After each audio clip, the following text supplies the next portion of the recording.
December in Ridgewood was always perfect. Lights on every house, wreaths on every door, and the faint smell of pine in the crisp winter air. I love this time of year, and so did my family.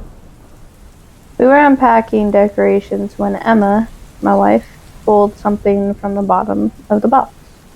It was an old elf on the shelf, its red felt clothes faded, and its painted eyes staring up at her. "Where did this come from?" she asked, holding it up. "Maybe your mom put it in there," I suggested, with a shrug. "Put it out, the kids will love it." Emma hesitated, but eventually placed the elf on the shelf, on the mantel above the fireplace. Max and Lily, our kids, were thrilled. "What's his name?" Max asked. "Jingles," Lily announced, clapping her hands. Emma gave a faint smile, though she looked uneasy. Later that evening, while we were setting down for the night, she grabbed her phone and read aloud. "There are rules for these things, you know." "Rules?" I asked. "Yeah, it's part of the elf on the shelf tradition. Kids aren't supposed to touch it or it loses its magic. The elf moves to a new spot every night and is supposed to watch the kids to make sure they're behaving. It reports back to Santa." She shuddered. "Kinda creepy if you think about it." I chuckled. "It's just a toy, Emma. Don't overthink it, okay?" But I couldn't deny there was something unsettling about it. Something about those painted eyes that felt too watchful. The first night, Emma woke me up around 3 a.m. "I heard something," she whispered. I groaned. "Probably nothing, Princess. Come on, lay down." But she insisted. So I followed her downstairs. The Christmas tree cast a warm glow over the living room. Everything looked normal, except for Jingles. Emma froze. "Did you move him?" "No," I said, frowning. The elf was leaning forward on the mantel. I couldn't remember how Emma had positioned him, but she was certain that he hadn't been like that. "The kids probably touched him," I said, trying to calm her down. But her unease lingered, and to be honest, something about the way Jingles' eyes caught the light made my skin crawl.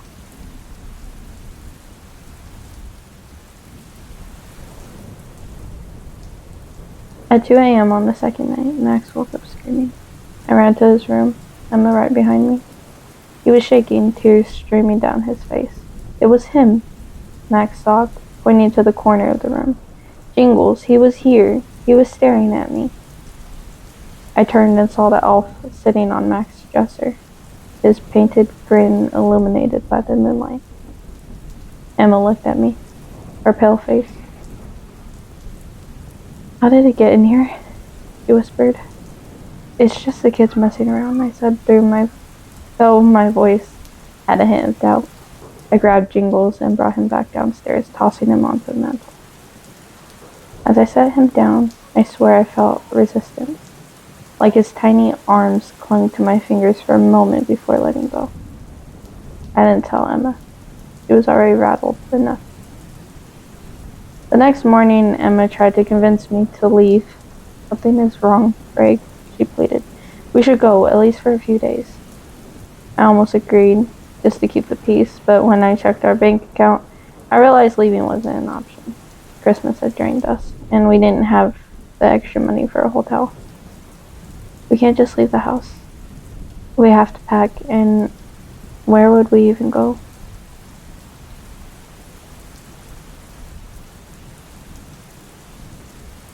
Our parents, well, my parents, kicked me out when I came out and said that I was into women. So it's just me and Emma. She's a foster kid, so she doesn't really have parents. But she does have her adopted sisters. Emma pressed on. "What about my sisters? Do you think the kids will want to leave all their decorations and presents behind?" I countered. "Plus, your sister isn't really a huge fan of me, so I'd rather not spend Christmas constantly arguing with a brick wall." "You're just stressed, baby." It's fine, I'll take care of it. She reluctantly dropped the subject, but the tension in the house was unbearable.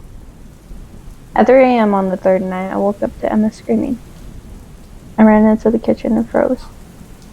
Merry Christmas was scrawled across the walls in jagged crimson letters. At first I thought it was paint, until I saw the bloody paw prints leading to the backyard. Snowball, our cat, lay in the snow, her neck twisted at an impossible angle. Emma collapsed into my arms, sobbing. I called the police, but they found nothing, no sign of a break-in, no footprints other than ours, absolutely nothing. It's probably just some sick prank, the officer said, though he looked me up and down with suspicious eyes. When we came back inside, Jingles was sitting on the kitchen counter. His head was tilted slightly, his smile wider than before. Greg, we need to leave, Emma said. We can't, I replied, feeling the weight of it all. The cops are already suspicious, and what do we say? That the doll is doing this? They'll think we're crazy. We'll just have to figure it out. The power went out around midnight on the fourth night. I woke up to this faint sound of childlike giggles echoing through the house. Did you hear that? Emma whispered, clutching my arm. I grabbed the flashlight and crept downstairs, my pulse pounding in my ears. The beam of light swept across the living room and landed on the wall. Scrawled there in jagged letters was, "He sees you when you're sleeping." My stomach twisted. The couch cushions were slashed open, stuffing spilling on the floor. Then I heard it. A soft, scuttling sound behind me. I spun around and froze. At the base of the stairs stood Jingles. He wasn't sitting anymore, he was standing. His painted eyes gleamed in the flashlight beam. And his grin. It was a harmless, painted smile, I remembered. It had stretched into a jagged, open maw, revealing rows of needle-like teeth. Emma screamed behind me. By the fifth night, I was at my breaking point. I begged Emma to take the kids and leave, but she wouldn't. "We're not leaving you. We all leave, or none of us do," she said. At 2 a.m., the screams started. I bolted to Lily's room and found her bed empty. The window was wide open, snow blowing in and covering the floor outside. Small footprints led into the woods. "No," I panicked, falling at my chest. No. I ran to Max's room. His bed was soaked in blood, the sheets a crimson mess. I staggered backwards, bile rising in my throat. "Why are you doing this?" Emma screamed from behind me. I turned to see her staring at the doorway. Jingles stood there, but he wasn't the doll anymore. He was life-sized. His red suit darkened with blood, his painted eyes glinted with malice, and his mouth stretched wider than ever. In one hand, he held a razor-sharp candy cane, the tip dripping with blood. He tilted his head, his painted face twisting into something alive and cruel. "This season," he whispered. I lunged at him, grabbing the fireplace poker and swinging with everything I had. The blow sent him flying into the wall. For a moment, I thought it was over until I heard Emma scream.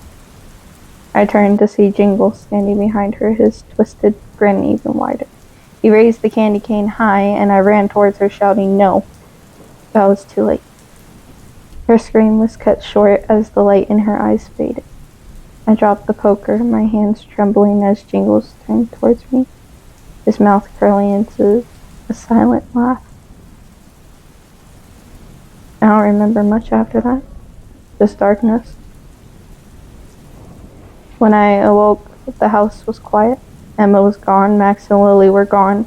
The only thing left was Jingles sitting on the mantel, his painted eyes gleaming with satisfaction. In the corner of the room, I noticed two new dolls, one with Max's brown hair and one with a Lily's blonde girl. It's stumbled out of the house, tears streaming down my face. My wife was gone. My kids were gone. I had nothing, no one else, any family, nothing. My family was gone. With the sound of a high-pitched giggle echoing behind me. I don't know why Jingles came to our family. I don't know what purpose he came with. I just know that the last I saw, Jingles was still in that house. And he's still waiting for his next family.